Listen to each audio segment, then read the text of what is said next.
ब्रह्मा जी कहते हैं, सुनिए हे नारद जी, आसित काम्पिल्य नगरे सोमयाजी कुलोद्भव दीक्षितो यज्ञ दत्ताख्यो यज्ञ विद्या विशारदा। काम्पिल्य नगरी में एक यज्ञदत्त नाम का ब्राह्मण था जो याज्ञिक कर्म में दीक्षित था। राजा ने उसको दीक्षित की उपाधि दे दी थी। वह ब्राह्मण वेद वेदांग वित प्राज्ञो वेदांत दिशु दक्षिण राजमान्योत बहुधा वदान्य कीर्तिभाजन।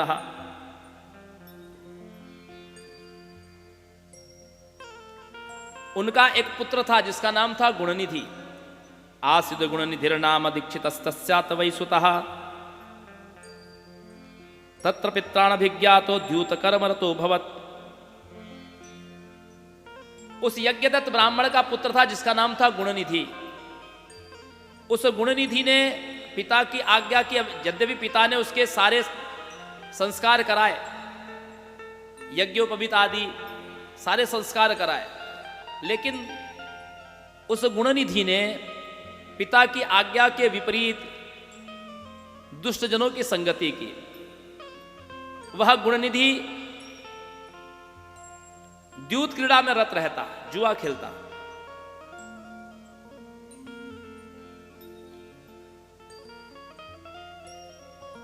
जब वह युवान हुआ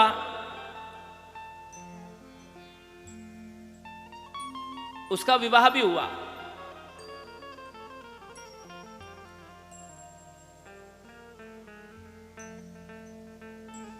पिता जब भी कहीं बाहर से आते, राज दरबार से आते, पूछते कि गुणनिधि कहां पर है, तो माता कहती अभी तो पढ़ रहा था, अभी घर में ही था, अभी पढ़ाई कर रहा था, अभी जप कर रहा था, अभी कहीं चला गया।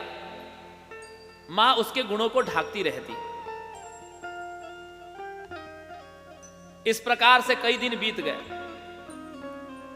द्यूत क्रीड़ा में हमेशा घर की संपत्ति हारता रहता।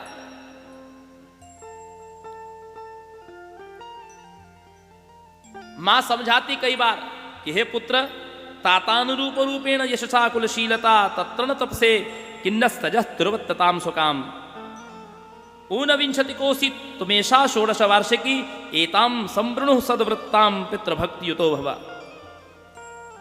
हे पुत्र, तू 19 वर्ष का हो गया, हमने 16 वर्ष की कन्या से तेरा विवाह भी कर दिया। तुझे क्या अपने पिता के गुणधर्म को अपनाना नहीं चाहिए? तू सदैव द्यूत क्रीड़ा में रत रहता है। तू अपने कुल का, अपने जाति का विचार क्यों नहीं करता? श्वश्रूप हितमान्य सर्वत्र गुणशीलता ततो न तपसे किंतस्तजद दुर्वत्तताम सुतः मातुलास्ते अतुला पुत्र विद्याशील कुलादिभिः तेभ्योपि न विभेषित्वम शुद्ध्योत भजवंशतः। तेरे ससुर भी तो कुलीन है, वो भी पापी नहीं है, और तेरे मातुल, तेरे मामा लोग, देखिए कोई व्यक्ति जो पाप करता है, किसी व्यक्ति के जीवन में कोई दोष आता है, वो तीन वंश से आता है। हमारे नाना, मातुल यानी मामा होता है, नाना, मातृकुल से दोष आता है, पत्नी के कुल से दोष आता है, और पिता के कुल से दोष आता है। दुर्वासा ने देवराज इंद्र से कहा था, जिस समय देवराज इंद्र को श्राप लगा दुर्वासा का, तो उस समय दुर्वासा ने कहा यह बात कि जिसका गुरु, जिसका नाना, जिसका पिता और जिसका गुरु, ये तीनों श्रेष्ठ हो, वो व्यक्ति कभी पाप कर ही नहीं सकता, चाहे वो कितने भी पापियों के बीच में डाल दिया जाए। जिसकी माता का कुल अच्छा हो, जिसका पिता का कुल अच्छा हो, और जिसका गुरु अच्छा हो, श्रेष्ठ हो, इन तीन संस्कारों के प्रभाव से व्यक्ति कभी पाप कर ही नहीं सकता। चाहे कितनी भी बुरी परिस्थिति आ जाए, व्यक्ति पाप में रत नहीं हो सकता।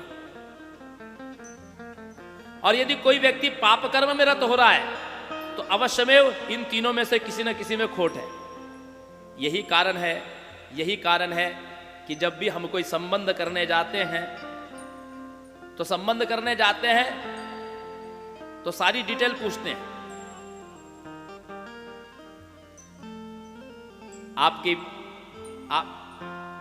लड़के के पिता का ससुराल कहां है, यह भी पूछा जाता है। आपके मामा नाना कहां है, बायोडाटा में आप पैटर्नल तो लिखते हैं, साथ में मैटरनल भी आपको उसमें वर्णन करना होता है कि मातृकुल कहां से है आपके नाना मामा ये किस कुल से बिलोंग करते हैं, ये आपको वर्णन करना चाहिए, क्योंकि उसके दोष भी व्यक्ति के जीवन में आते हैं।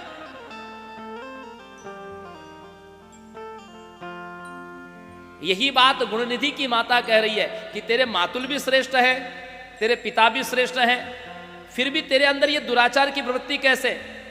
अब तो बेटा मुझ पर ही कलंक आएगा, सब लोग कहेंगे कि यह किसी दुराचारी मां का बेटा है, इसलिए ये कुल कलंकी है। बच्चा जब कोई पाप करता है तो उसका दोष पूरे परिवार पर मढ़ा जाता है।